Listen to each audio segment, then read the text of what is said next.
Já estamos de volta com o seu programa Estilo de Vida, hoje falando tudo sobre cálculo renal. Doutor, nós fomos para um intervalo com uma pergunta. Por que algumas pessoas sentem essas dores mais intensas e as outras mais discretas, mais brandas? Então, tem dois motivos que a gente pode explicar isso, né? Os cálculos renais, eles são diferentes na formação. Existem cálculos que são lisos, existem cálculos que são espiculados, então ele tem umas pequenas espinhas, vamos dizer, na ponta do cálculo. Esse é um dos motivos, dependendo de onde ele esteja localizado e a formação que ele é. Se ele é um cálculo lisinho, redondinho, ele consegue descer mais facilmente pelo canal e o paciente elimina de uma maneira espontânea e mais fácil, com menos dor. E o outro motivo é que o limiar de dor das pessoas é diferente. Uma pessoa tem mais dor do que a outra, mesmo quando ela é submetida à mesma força e à mesma intensidade de sintomas. É questão de suportar realmente. Exatamente. Né? Então, dizem, por exemplo, que as mulheres suportam mais dores do que os homens, o que eu concordo, eu acho que isso é verdade. Os homens, quando chegam com cólicas renais, eles exacerbam muito mais os sintomas do que as mulheres. Talvez a mulher que é dita como esse sexo frágil não seja o sexo frágil. Seja o sexo mais forte. O sexo mais forte, está preparada para mais dores, por exemplo, como o parto normal.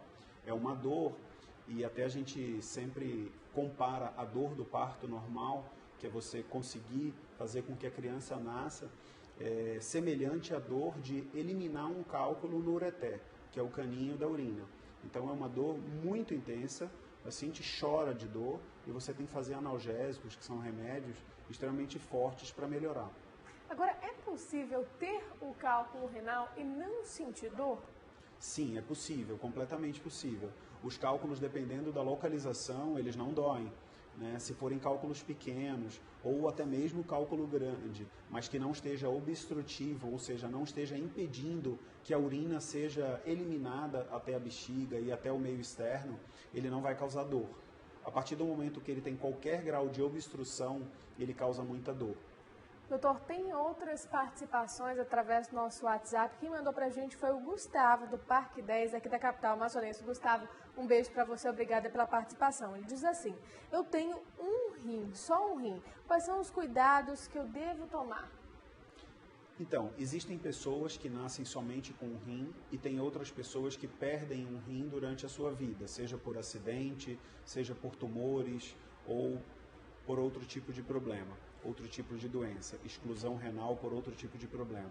Então, assim, o paciente que tem um rim só, ele precisa ter uma ingesta hídrica adequada, ou seja, tem que beber bastante líquido, né? A não ser que isso levando em consideração de que ele não tenha uma insuficiência renal, que ele seja uma pessoa normal, mas que tenha apenas um rim, e que ele tem que ter cuidado com a dieta, não ingerir muito sal, porque o sal faz com que tenha uma predisposição maior de formação de cálculos, não ingerir muita proteína, que são as carnes, porque a proteína já tem tem estudos mostrando e comparando a dieta com muita proteína ou com muito cálcio, ou sem nada de cálcio, mostrando que a dieta, quando tem muita proteína, faz o paciente formar mais cálculo do que quando ele tem menos quantidade de cálcio. Esses estudos estão publicados, o maior deles foi publicado no jornal inglês de medicina, que é o New England Journal of Medicine, então um jornal extremamente famoso no nosso meio, divulgado mundialmente, e esse estudo mostrou isso. Então, diminua a quantidade de proteína, diminua a quantidade de sal e beba bastante líquido. Pratique esportes, desde que esses esportes não sejam esportes que agridam o seu rim, como esportes de luta, esporte de trauma, né? Então, e se cuidar. Exatamente esses cuidados são importantes para você que tem um rim, que são os mesmos cuidados para as pessoas que têm os dois rins, mas que têm probabilidades maiores de formar cálculos. Então a ingesta de água está diretamente ligada com essa questão da formulação dos cálculos renais. Exatamente. E aí, inclusive, a gente até estava comentando aqui na hora do intervalo a respeito de uma pessoa que troca o líquido, a água, por refrigerante. Ela tem mais probabilidade dessa formação também de cálculo renal. Exatamente. O refrigerante, ele é um prazer muito grande para a grande maioria das pessoas, porque ele tem doce, ele tem gás, então ele traz um prazer. Porém, ele tem formações, ele tem elementos que fazem a formação do refrigerante que são muito prejudiciais. Então, se o paciente é diabético, por exemplo, tem muita glicose lá dentro, que é muito açúcar. Então, isso desregula o diabetes do paciente. Se o paciente tem hipertensão, ou seja, pressão alta, se ele tem problemas de formação de cálculo renal, o refrigerante normalmente tem muito sódio. E o sódio, ele termina prejudicando e aumentando a quantidade de cálculo renal e também prejudicando na pressão arterial. Então, o refrigerante ele pode ser consumido, sim, mas de uma maneira gradual, de uma maneira regular, né, e não todos os dias, e muito menos substituir a água.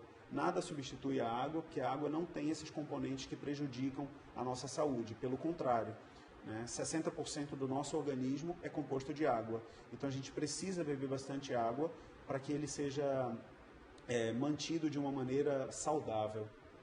Agora, doutor, em que faixa etária é mais comum o aparecimento desses cálculos renais? Inclusive, até perguntei em relação às crianças, Isso. se elas podem realmente apresentar esse quadro clínico de pedras nos rins.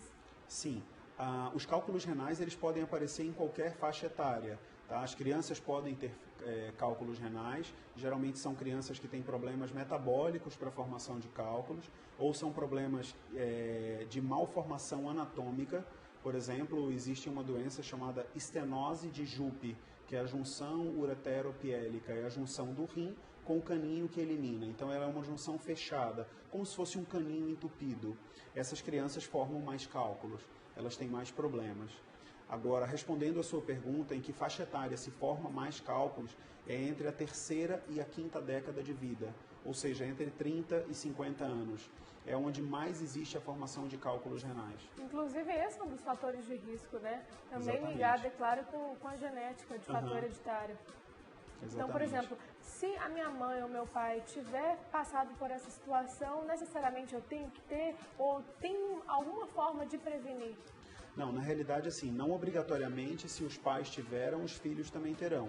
Mas quando os pais têm e existem doenças metabólicas na formação dos pais, os filhos eles têm uma chance maior de ter a formação de cálculos renais.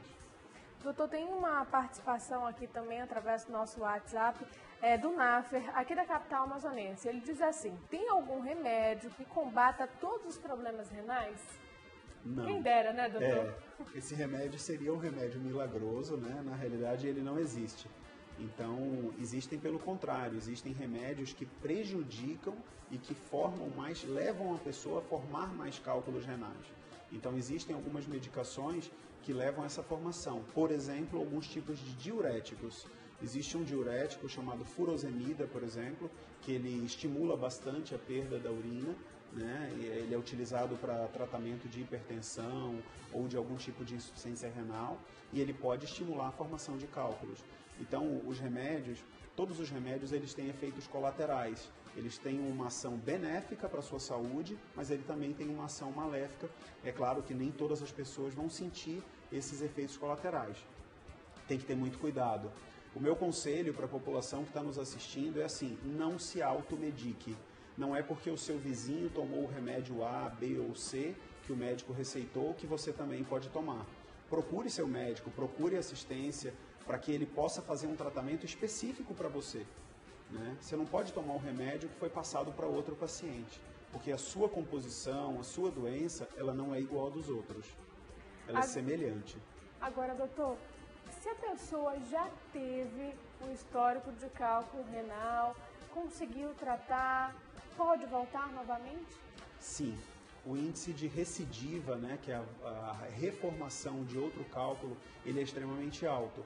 Então, existem alguns estudos mostrando que chegam até a 50% em 5 anos. Então, se você teve um cálculo e no evoluir de 5 anos, você tem 50% de chance de ter o cálculo novamente. É claro que os estudos eles são feitos em lugares diferentes do mundo. Então, lugares mais quentes, lugares onde são com uma temperatura mais agradável e lugares onde a umidade do ar é mais alta ou mais baixa, e isso faz com que também ajude ou prejudique a formação dos cálculos. Mesmo depois de eliminar essa pedra no rim, eu tenho que continuar fazendo os exames? Sim. Esse acompanhamento médico? O acompanhamento, dependendo do tipo de cálculo que o paciente tem, da quantidade de cálculo que ele tem, ele pode ser mensal, trimestral ou anual. Depende do tipo de doença que esse paciente possui.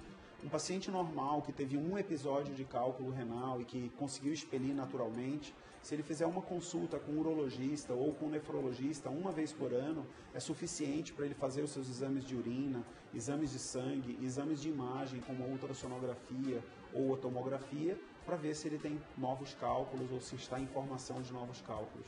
Doutor, e como é feito esse tratamento? Para a gente explicar um pouquinho mais a respeito disso, vou pedir para a nossa produção colocar no ar a nossa tela interativa número 7, que daí vem com alguns itens, e o nosso primeiro tratamento, diz assim, milagroso, é continuar ingerindo água. Isso, ingerir uma quantidade de água elevada faz parte do tratamento clínico dos cálculos, né?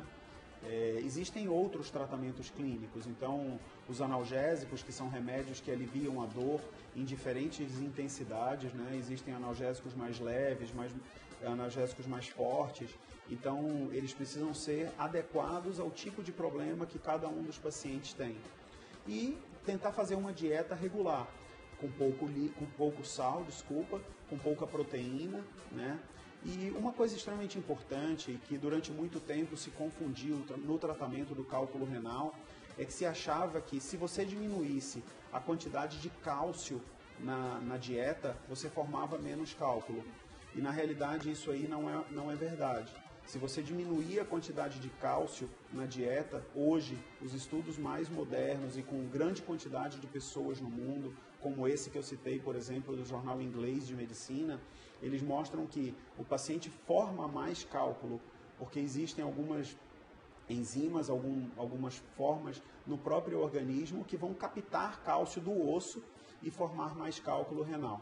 Né, levar esse cálcio, do osso para a corrente sanguínea, e depois, quando ele passar dentro do rim, ele vai formar mais cálculo. Isso é uma doença, precisa de um tratamento adequado, né? Então, na realidade, a dieta ela tem que ser com a quantidade normal de cálcio. O cálcio ele é encontrado no leite e nos derivados, né? Em alguns outros alimentos também. Agora, todo tratamento precisa de uma intervenção cirúrgica? Ou eu posso resolver com medicamentos, com essa questão da dieta equilibrada? Nem todo paciente precisa operar, tá?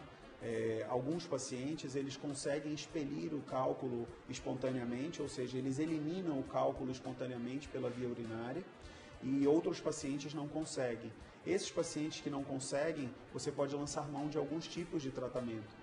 A litotripsia, que é a fragmentação dos cálculos ou o bombardeamento dos cálculos com um equipamento chamado de litotridor, né, ou equipamento de litotripsia, ele pode ajudar a fragmentação dessas pedras. E ele não é considerado um tratamento cirúrgico. Ele é uma intervenção, mas não há cortes, né, não é uma cirurgia. E se o paciente não consegue nem com o tratamento clínico, que são medicamentos e dieta, e nem com a litotripsia, aí sim você pode levar o paciente para um tratamento cirúrgico. Para a gente conseguir entender um pouco mais a respeito desses procedimentos, eu vou pedir para a nossa produção colocar os vídeos aqui para a gente, nosso vídeo número 1, que daí a gente vai explicar, doutor, o que é esse procedimento, como é feito, e aí me veio uma curiosidade, por onde que entra a cânula que nós vamos ver agora na tela? Bem, esse tipo de cálculo é um cálculo que está localizado no ureter. O ureter é um caninho por onde passa a urina do rim até a bexiga. Então essa pedra é um cálculo renal, e aí a gente está utilizando uma tecnologia extremamente moderna e que nós já dispomos em Manaus dessa tecnologia, que é o laser. O laser para cálculos renais. Ele entra através da uretra. A uretra é por onde a urina sai e que vai para o meio externo. Então você consegue, é uma cânula, como você falou, muito fina, é um instrumento chamado de ureteroscópio. Ele tem aproximadamente 0,5 ou 0,7 centímetros, dependendo da marca do fabricante, e ele é associado a essa cestinha. Essa cesta ela é chamada de basket. E aí você fragmenta o cálculo inteiro com a onda de laser, com a fibra de laser, e depois você retira todos os fragmentos do cálculo e o paciente consegue ficar livre da dor, consegue ficar livre desse problema. Esse instrumento é um instrumento moderno e que hoje já existe para tratamento dos pacientes aqui em Manaus, e a gente pode utilizar ele não só para o tratamento do cálculo ureteral, mas também para o tratamento do cálculo renal. Se o cálculo estiver localizado lá dentro do rim, você consegue com esse instrumento de uma maneira flexível chegar lá dentro do rim e conseguir fazer a extração do cálculo. Bom, nós temos mais 2 vídeos, mas nós vamos apresentar no próximo bloco, tá bom, doutor? Problema. Nós vamos para um breve intervalo. Você de casa pode interagir com a nossa produção enviando suas perguntas e questionamentos para o WhatsApp 92 código de Manaus 98111 4512. Um intervalo rapidinho. Até lá.